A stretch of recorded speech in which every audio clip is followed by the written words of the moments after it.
Il y a quelque temps, j'ai prêché ici les 3 étapes de la grâce. Les 3 étapes de la grâce, je l'ai prêché et c'est un enseignement que j'ai tiré d'un livre que j'avais écrit qui n'est pas encore publié officiellement. Et le Seigneur m'avait mis encore à cœur de prendre encore un autre message, toujours pour encourager les personnes qui ont été baptisées. Et donc le thème de mon message ce matin, c'est comment éviter la rétrogradation. Alors le livre sortira très bientôt et vous aurez certainement, chacun d'entre vous, un exemplaire. Alléluia. La rétrogradation et comment l'éviter, ou bien comment éviter la rétrogradation. Bien-aimés, vous devez savoir une chose. Lorsque tu deviens un enfant de Dieu, lorsque on devient un disciple, la vérité est que notre vie est censée être consacrée à Dieu. Nous sommes censés consacrer notre vie à Dieu. Autrement dit, nous sommes censés vivre une nouvelle vie, non selon nous, mais selon Dieu. Quand on devient disciple, ça c'est la vérité. On est censé vivre une vie selon Dieu et non selon nous. Ce qui revient à dire, le plus grand défi que devra relever un enfant de Dieu lorsqu'il devient disciple, c'est de persévérer dans la vie des consécrations. Est-ce que je parle à quelqu'un? Le plus grand défi que doit relever chaque enfant de Dieu lorsqu'il devient un disciple, c'est de persévérer dans la vie des consécrations, de persévérer à être comme Christ. Et lorsque tu perds cette persévérance, ou lorsque tu perds le goût de vouloir ressembler à Christ, ça peut te conduire de manière ipso facto à la rétrogradation. Et donc, qu'est-ce que c'est la rétrogradation? Qu'est-ce que j'essaie de dire par la rétrogradation? Peut-être vous avez déjà entendu parler de ce mot, mais permettez-moi ce matin quand même de vous le rappeler. Car la répétition, quelqu'un a dit, est la mère des sciences. La rétrogradation, c'est lorsque un enfant de Dieu baisse sa constance, baisse son attachement, baisse son zèle vis-à-vis de Dieu.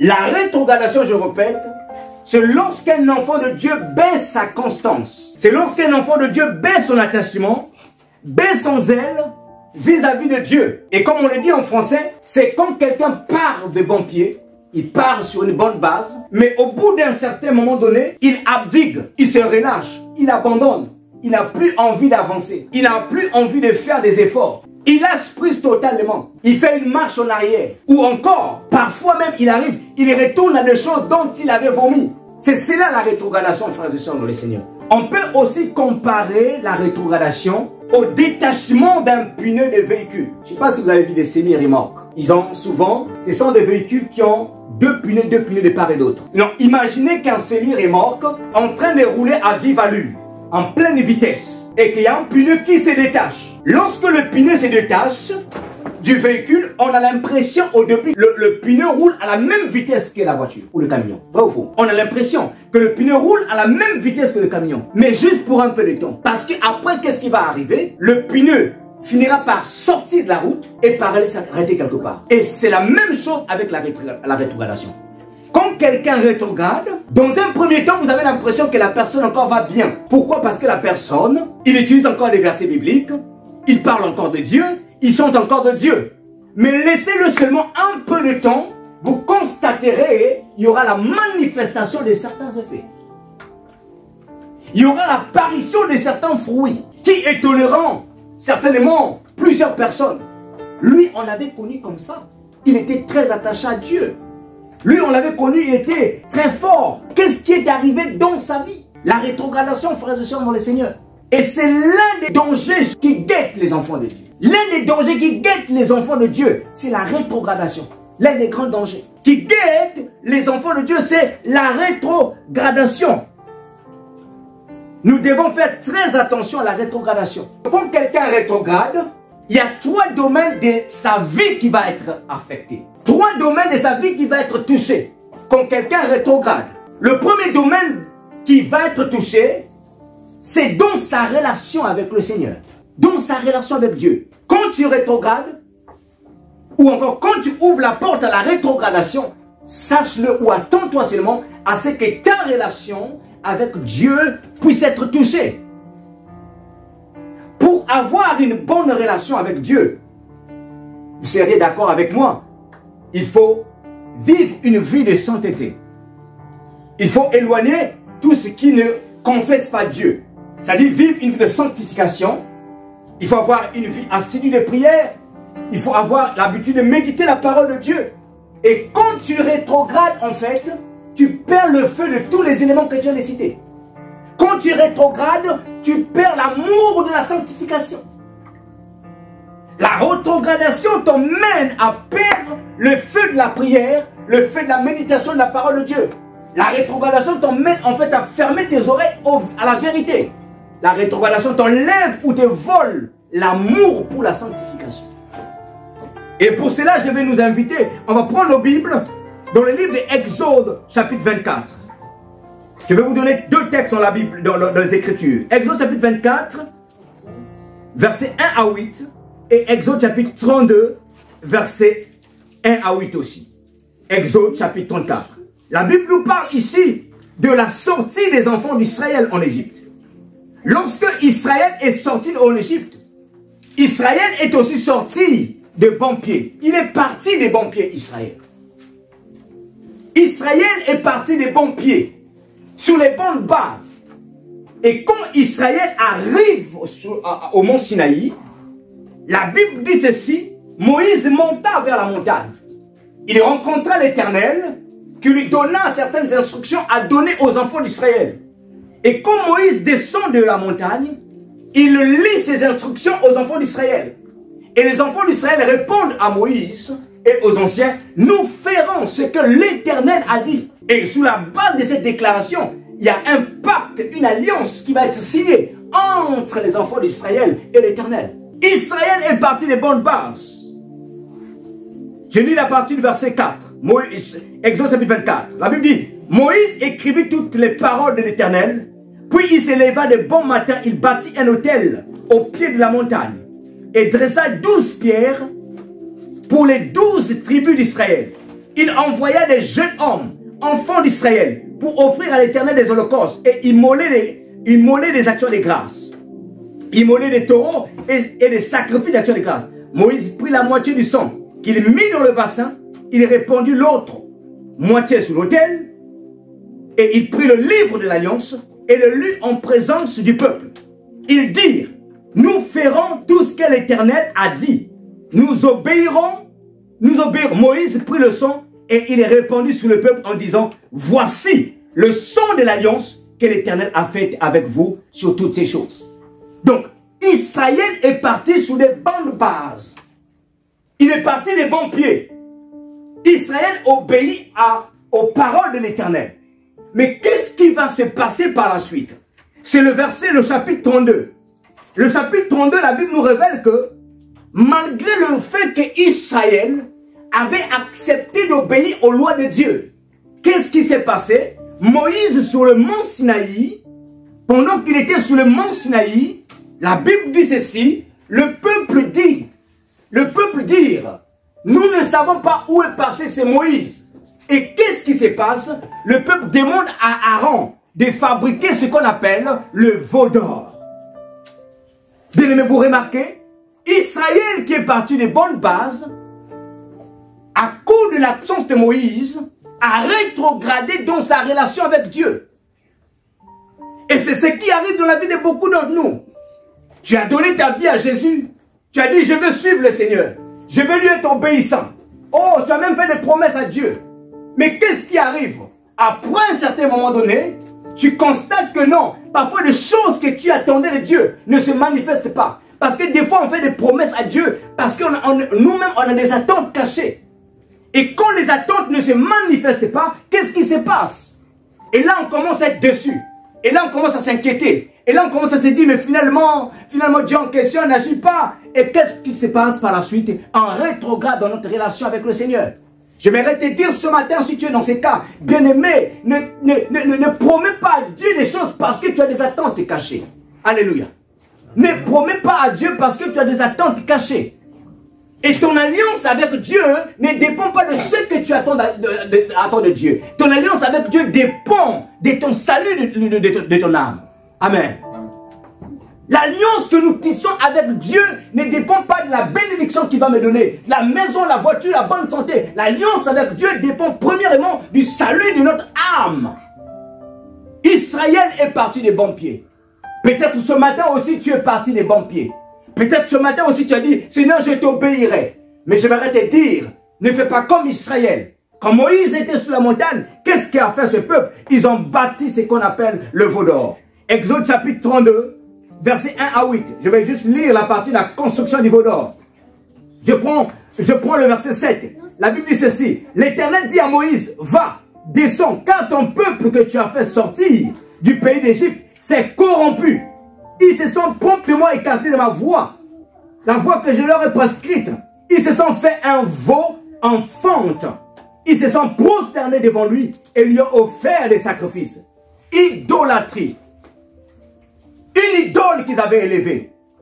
Seigneur, je ne veux plus suivre des séries télévisées. Qui va voler ta place? Seigneur, je veux prier aux heures qu'il faut prier. Seigneur, je ne ferai plus ceci. Au bout d'un certain temps, tu élèves une idole qui vient prendre la place de Dieu. Leur idole à eux, c'était quoi? C'était le veau d'or. C'était leur idole à eux. Mais l'idole, c'est quoi? C'est tout ce qui prend la place de Dieu. L'argent peut être une idole. Le sexe peut être une idole. Le bien matériel peut être une idole. Bien-aimé dans le Seigneur, la rétrogradation de la relation avec Dieu. Israël était et avait rétrogradé au mont Sinaï. Ils ont rétrogradé. Et pourtant, ils sont partis des bonnes bases. C'est pourquoi Dieu nous interpelle ce matin. Tu es parti des bonnes bases. Gloire soit rendue à Dieu. Mais demeure dans cette bonne base. Demeure dans cette allure.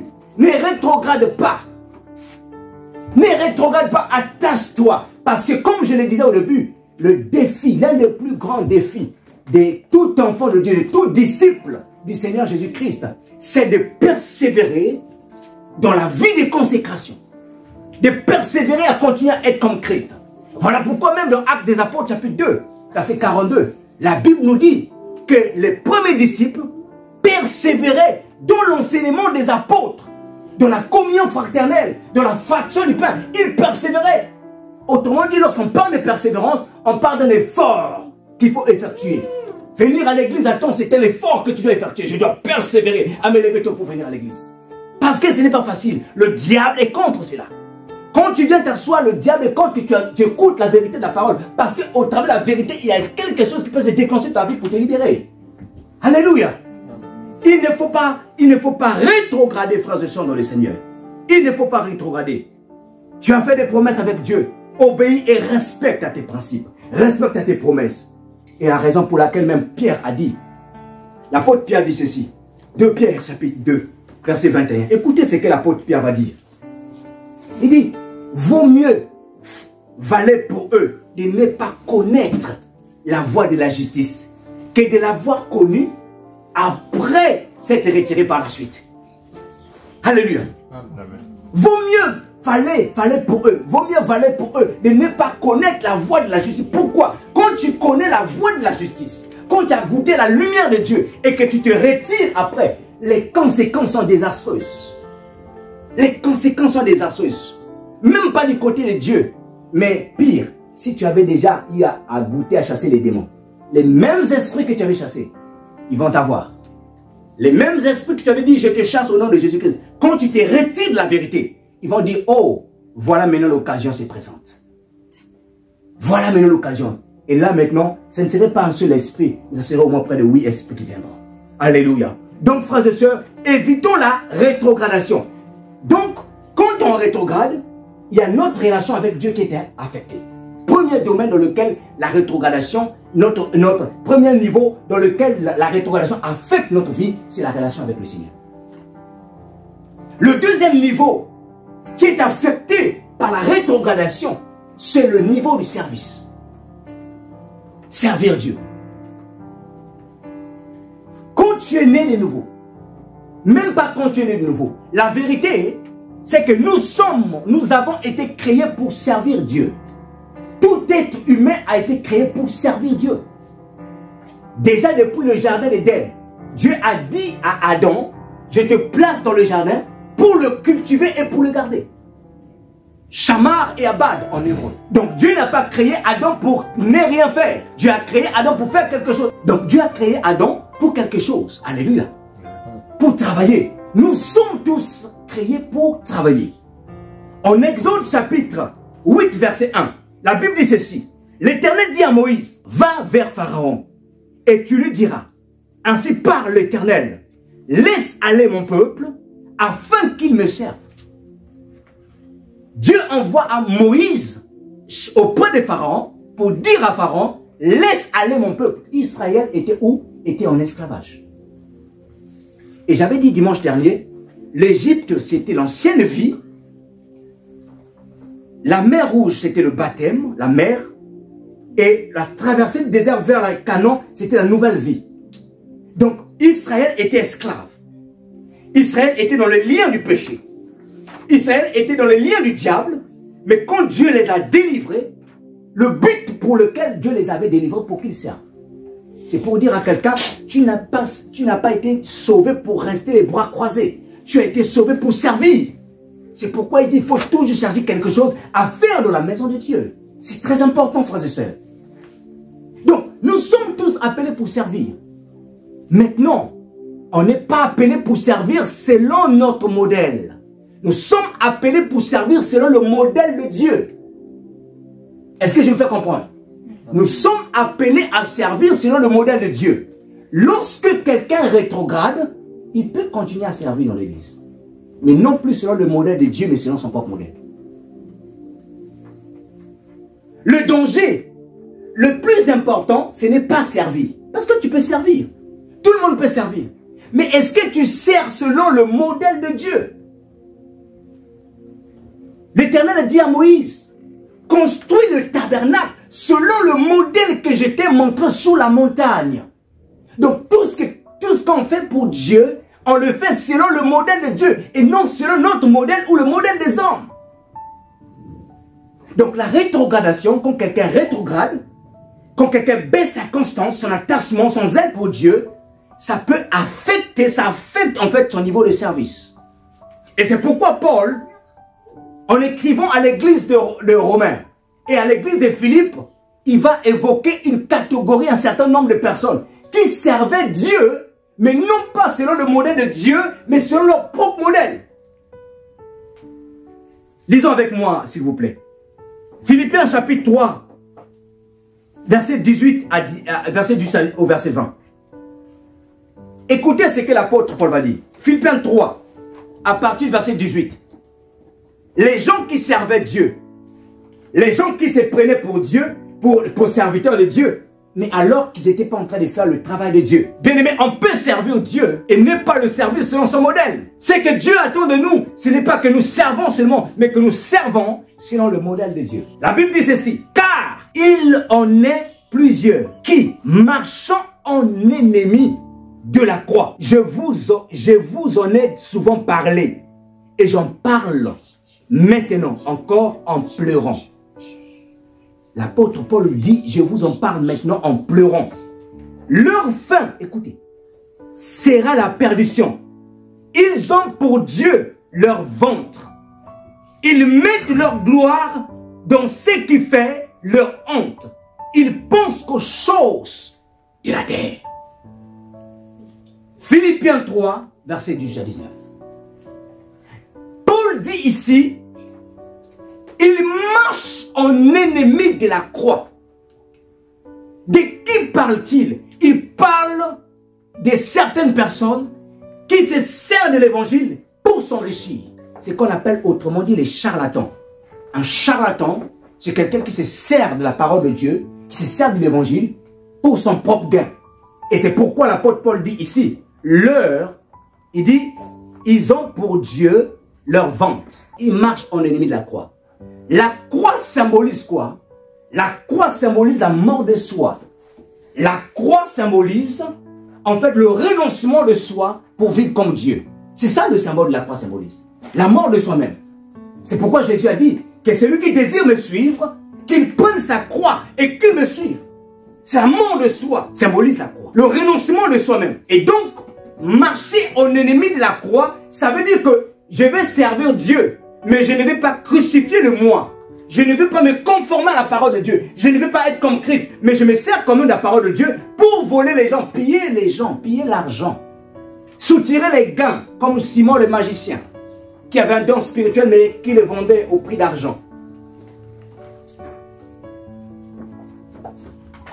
Voyez-vous, frères et sœurs, ils marchent en énorme. Et pourtant, ils servent Dieu.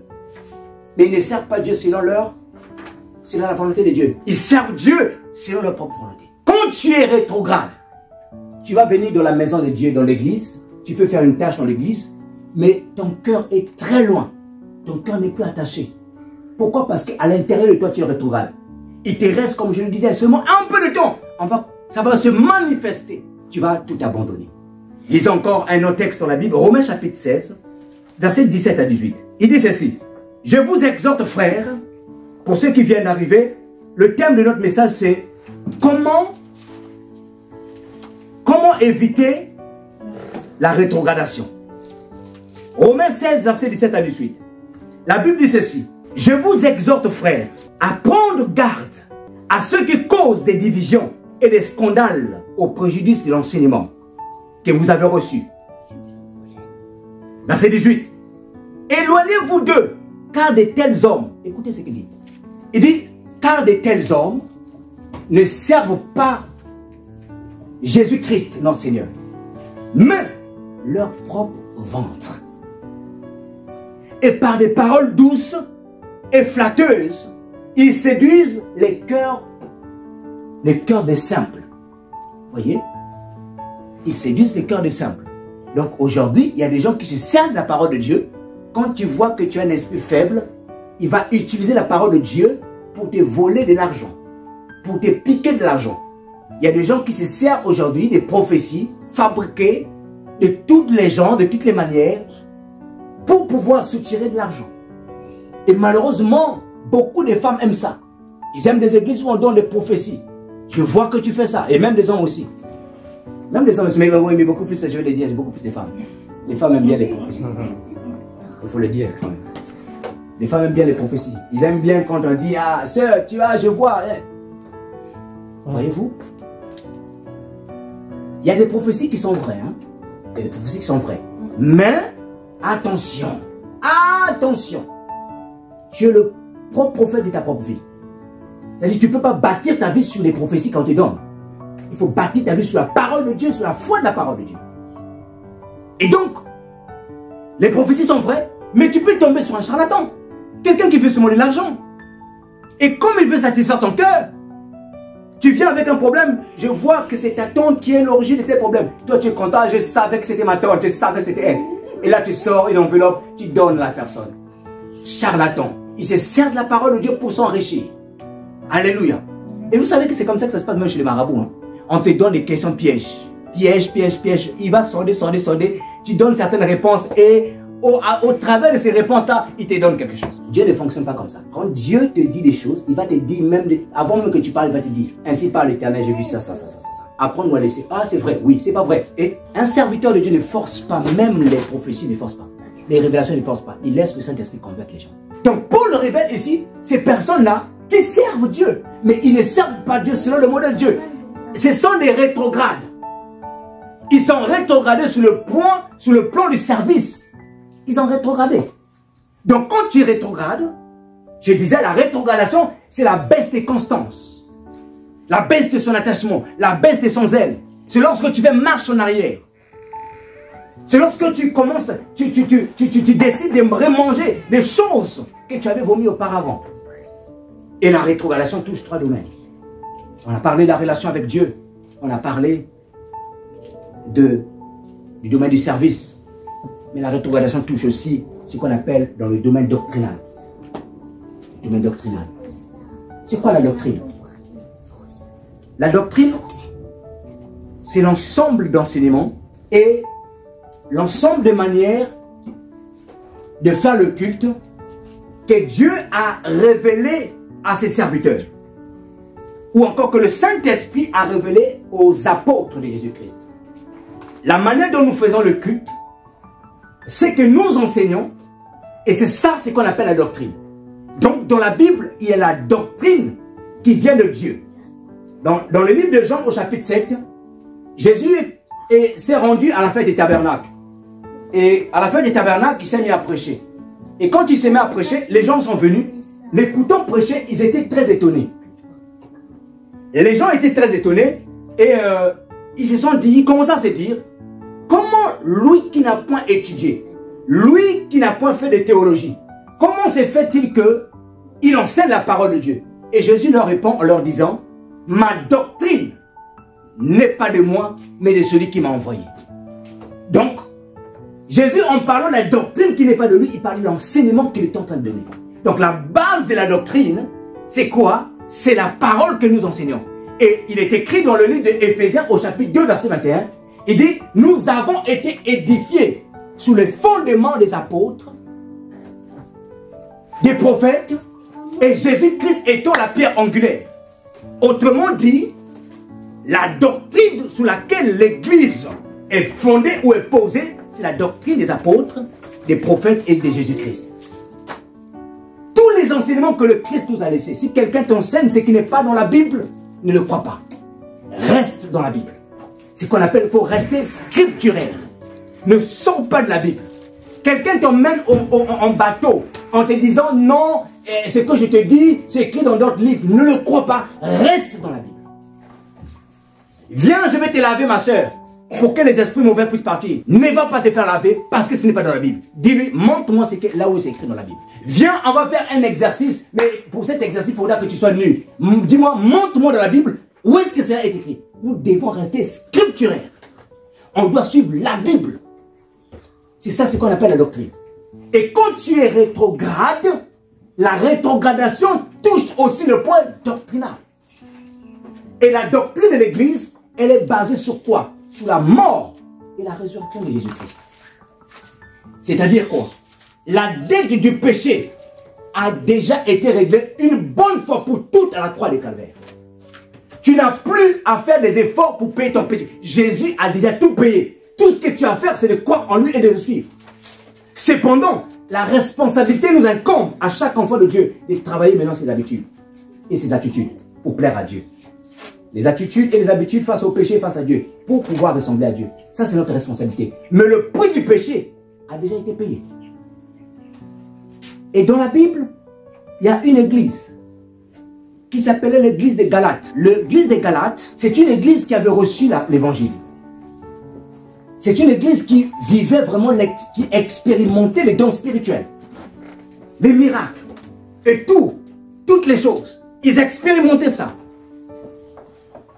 Mais au bout d'un certain temps, il y a eu des faux enseignants qui avaient une connotation juive et qui enseignaient que pour recevoir le salut, il fallait obéir à toute la loi de Moïse. Et qui prêchait même la circoncision. Qu'il fallait se circoncire.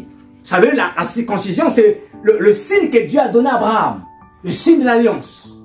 Et la révélation que Paul avait reçue, c'est qu'on n'est plus dans l'obligation de se circoncire. Et donc, ces juifs enseignants enseignaient ces choses. Et quand Paul apprend cela, Paul leur écrit en leur disant ceci. Nous sommes dans le livre de Galates, à partir du verset, au chapitre 3, au verset 1, Galates. Paul leur dit ceci, écoutez, il dit, ô Galates, dépourvu de sens.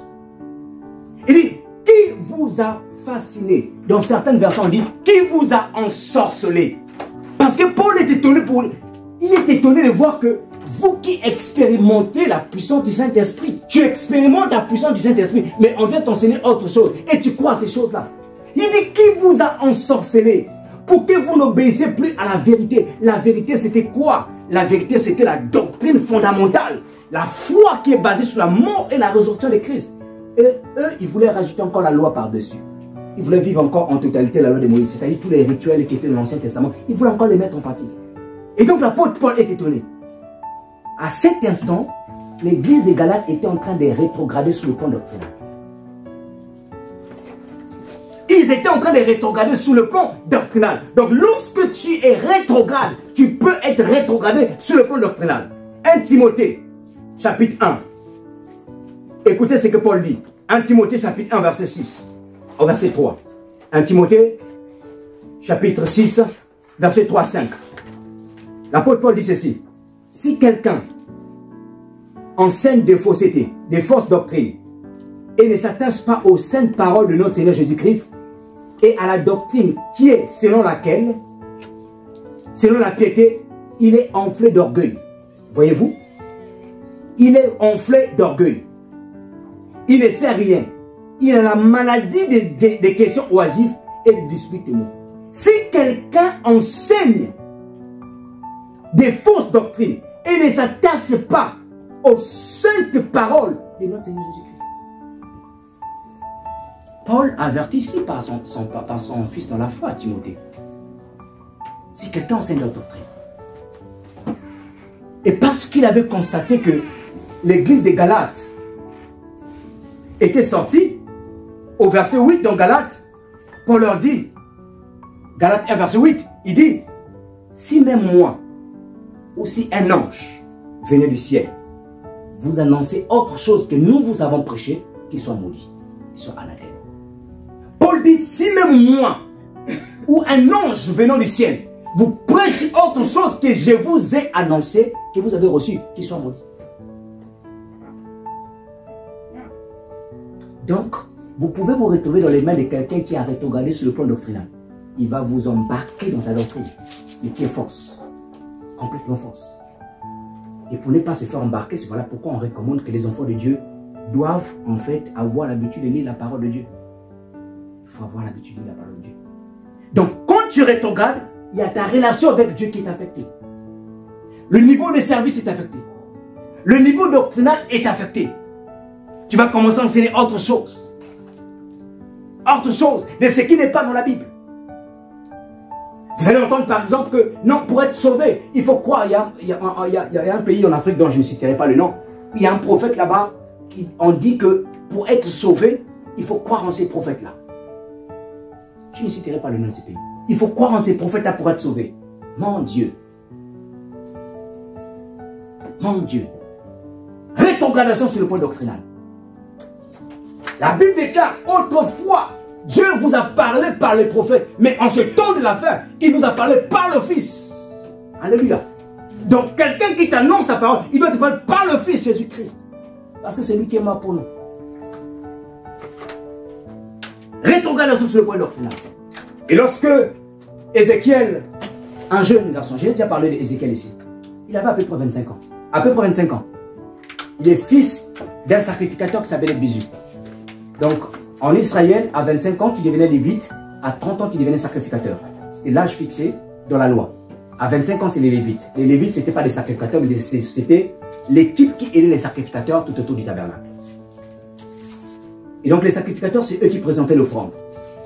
Donc, Ézéchiel était appelé à être sacrificateur, puisque son père était dans la classe des sacrificateurs. Mais vers l'âge de 25 ans, il se retrouve en déportation à Babylone. Et Ézéchiel habitait au bord d'un fleuve qu'on appelait Kébar. Donc, à 30 ans, à l'âge de la sacrificature, Dieu se révèle à Ézéchiel. Et quand Dieu se révèle à Ézéchiel, vous savez, quand vous subissez des choses dans la vie, en bonne intelligence, on cherche toujours à savoir d'où vient le problème. Il y a certaines choses, on vous dira que ton problème vient de ça, ça, ça, ça. Vrai ou faux? On te dira que non, ton problème vient de ça, ça, ça. Mais parfois, dans la liste des problèmes qu'on te dira, il y aura parfois certains doutes. Tu peux douter. Est-ce que c'est vrai réellement? Et surtout quand ce n'est pas visible. Quand ce n'est pas visible, tu peux douter. Israël savait. Parce que quand Israël se retrouve en déportation, c'était dans la saison ou la période du prophète Jérémie. Donc Jérémie criait dans toutes les rues de Israël pour la repentance. Le peuple ne voulait pas se repentir. Ils sont partis. Mais les gens ne savaient pas véritablement ce qui s'est passé. Puisque Jérémie disait, il condamnait certains péchés, mais il y avait des choses cachées. Et c'est quand le peuple est parti en déportation, Dieu a pris Ézéchiel dans une vision.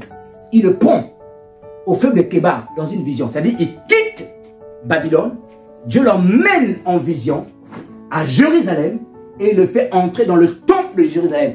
Il lui montre les choses cachées. Israël avait rétrogradé sur le point doctrinal. C'est-à-dire que la façade était Yahweh. C'est-à-dire que pour eux, tout ce qu'on voyait à l'extérieur, c'était ils adoraient le vrai Dieu. Mais à l'intérieur du temple, il y avait des choses abominables qui se passaient. Ils adoraient des choses que Dieu avait interdites dans sa Bible, dans sa parole. Et nous allons le lire rapidement. Ézéchiel chapitre 8. Ézéchiel 8. Ézéchiel 8. Verset 4. Regardez la première des choses. Lorsque Dieu prend Ézéchiel, je vais lire à partir du verset 1 pour vous donner un peu le contexte. La Bible dit ceci, la Bible dit ceci, la 6e année, le 5e jour du 6e mois, comme j'étais assis dans ma maison et que les anciens de Juda étaient assis devant moi, la main du Seigneur de l'Éternel tomba sur moi. Je regardais et voici, c'était une figure ayant l'aspect d'un homme, depuis ses reins. En bas, c'était du feu, depuis ses reins en haut. Vous voyez, c'était une vision. Ézéchiel voit quelqu'un. C'est-à-dire que de là jusqu'en haut, c'est du feu. Et de là jusqu'en bas, l'aspect d'un homme. Il dit, il étendit une forme de main et me saisit par les cheveux de la tête. L'esprit m'enleva entre la terre et le ciel et me transporta dans des visions divines à Jérusalem. L'esprit l'a pris et l'a transporté à Jérusalem. Regardez maintenant ce que Dieu va montrer maintenant à Ézéchiel. Ézéchiel est en déportation. Certainement en train de se poser la question, qu'est-ce qui est arrivé à nous? Qu'est-ce que nous avons fait réellement? Pourquoi nous avons subi ces sorts? C'est la question que beaucoup de gens se posent. Tu te poses des questions, mais qu'est-ce qui m'arrive? Mais parfois il est important de rentrer à l'intérieur de toi-même, de faire une introspection de toi pour savoir là où tu n'as pas péché. Peut-être des choses que tu as introduites dans ta vie. La Bible dit ceci, regardez. Verset 4. L'esprit m'enleva entre la terre et le ciel et me transporta dans des visions divines à Jérusalem, à l'entrée de la porte intérieure du côté du septentrion, où était l'idole de la jalousie. Première des choses que Ézéchiel voit dans le temple, l'idole de la jalousie, qui excite la jalousie de l'Éternel. Et voici la gloire d'Israël était là, telle que je l'avais vue en vision dans la vallée. Il y avait une idole de la jalousie à l'intérieur. Première des choses. Verset 10. Deuxième des choses que Ézéchiel voit. Je prends, il dit ceci. Et voit les méchants. Je monte un peu plus haut. Il y avait alors l'Éternel. Alors il me conduisit, je prends à partir du verset 7. Il me conduisit à l'entrée du parvis. Je regardais et voici, il y avait un trou dans le mur. Et il me dit, fils de l'homme, perce la muraille. Je perçais la muraille et voici, il y avait une porte. Et il me dit, entre et vois les méchants. Ézéchiel est en vision. Donc Dieu est en train de le faire visiter le temple en vision. Il voit les abominations. Il dit, entre. Et j'ai percé le mur et voici, il dit, entre. Et il me dit, entre et vois les méchants. Les méchantes abominations qu'ils commettent ici. Et j'entrais et je regardais et voici, il y avait toutes sortes de figures, des reptiles et des bêtes abominables. Que toutes les idoles de la maison d'Israël peintes sur la mur, à l'intérieur du tabernacle, à l'intérieur de la maison de Dieu. Dans les chambres secrètes où se rassemblaient les sacrificateurs, les anciens. Qu'est-ce qu'ils avaient fait? Ils avaient peint des murs, des serpents sur le mur. Autrement dit, ils adoraient des reptiles en secret, alors que c'était interdit. Rétrogradation sur le point doctrinal. Troisième des choses que Ézéchiel a vu. Verset 16. Il me conduisit dans le parvis. Je prends la quatrième chose, je saute la troisième. Il me conduit dans le parvis intérieur de la maison, l'Éternel. Et voici à l'entrée du temple. Et l'Éternel entre le portique et l'autel. Il y avait environ 25 hommes, tournant le dos au temple de l'Éternel et le visage vers l'Orient. Ils se prosternaient à l'Orient devant le soleil. Regardez, enfants d'Israël, serviteurs de Dieu de la maison de Dieu. Ils viennent en vêtements de prêtres, de sacrificateurs, mais en secret, ils adorent d'autres dieux. Ils adorent le soleil. Ils adorent des serpents. Ils adorent des idoles de jalousie. Israël avait rétrogradé. Vous voyez à quel niveau là où la rétrogradation peut nous emmener? La rétrogradation t'emmène à adorer d'autres dieux. Même sans pourtant parfois que tu te rendes compte. La rétrogradation t'amène à faire autre chose que l'Éternel avait provu dans sa parole. Sans pourtant parfois que tu te rendes compte. Pourquoi? Parce que dans la rétrogradation, en fait, c'est le diable qui vient te mettre un voile. La rétrogradation est une attaque du diable. Est une attaque de l'ennemi. Je prends un exemple. Le diable sait, aussi longtemps que tu sers Dieu, tu vas entrer dans ta destinée. Aussi longtemps que tu sers Dieu, tu vas entrer dans ta destinée. aussi longtemps que tu sers Dieu, tu vas atteindre ta destinée. Et parfois, dans certaines familles, comme il y a des pactes, comme il y a des alliances, des influences sataniques, qu'est-ce qui se passe? Si toi, tu sers Dieu, tu vas échapper à ces alliances-là. C'est pourquoi quand tu décides de suivre Dieu, lui fera son mieux possible de te tirer encore, de te ramener afin que ces alliances-là, tu puisses être affecté par ces alliances. Autrement dit, lorsque tu rétrogrades, tu ne sers plus Dieu, tu es affecté par les alliances qui sont dans ta famille. Mais quand tu t'attaches à Dieu, tu sors des alliances qui sont dans ta famille. La rétrogradation est une attaque du diable. Le diable est contre lorsque tu décides de suivre le Seigneur. Il est contre.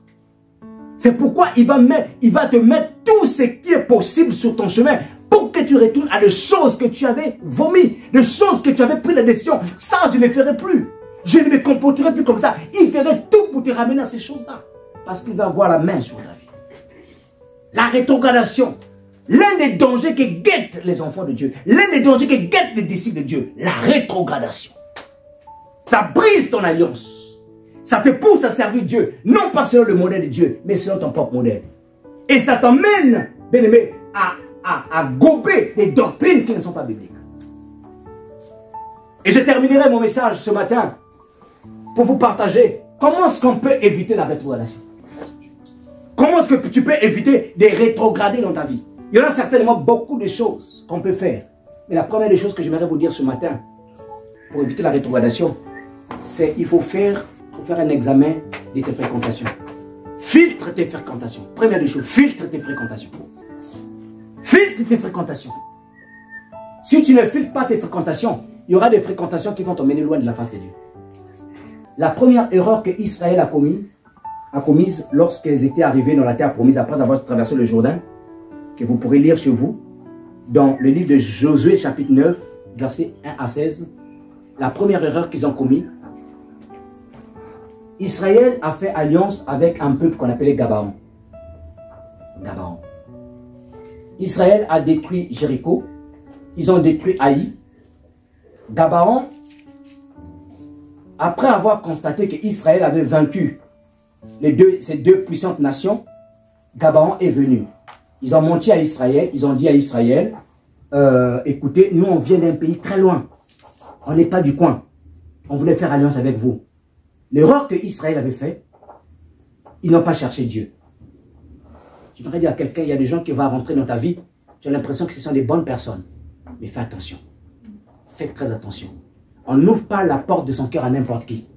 On n'ouvre pas le domaine, ce qu'on appelle le cercle restreint à n'importe qui. Les gens peuvent te fréquenter, mais rester tout autour de ton domaine ou encore de ta zone restreinte. Tu leur donneras accès à ta zone restreinte seulement après les avoir examinés, minés, et après avoir été convaincu que cette personne est bonne. Parce qu'il y a des gens qui viendront pour t'ouvrir les portes. L'apôtre Paul a dit aux Corinthiens, les mauvaises compagnies corrompent les bonnes mœurs. Il y a des gens qui viendront pour te blesser, pour te faire du mal. Les gens qui viendront pour tuer ton âme. Les gens qui viendront pour te sortir de la voie du Seigneur. Il faut faire très attention. Il y a même des fois des erreurs que commettent certaines personnes à cause de l'encouragement d'autres personnes.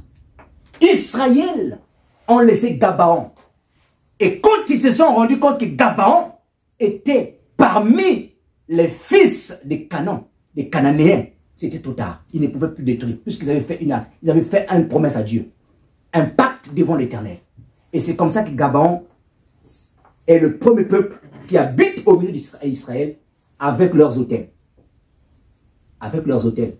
Mais qu'est-ce qui s'est passé dans l'histoire d'Israël?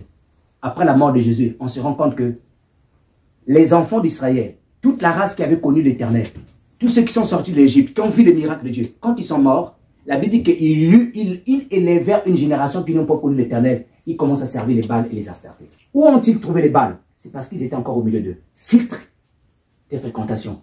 Il y a des fréquentations qui vont te tirer vers le bas. Il y a des fréquentations qui vont t'éloigner de Dieu. C'est à toi de les filtrer. Ne laisse personne, n'importe qui, ne laisse n'importe qui entrer dans ta vie. Dans le cercle restreint de ta vie. Deuxième chose à faire pour éviter la rétrogradation. Filtre ce que tu écoutes et ce que tu vois. Filtre les images et ce que tu écoutes. Les hommes en général sont influencés par trois choses. Les hommes, l'homme avec un tâche, femme et homme. Trois choses.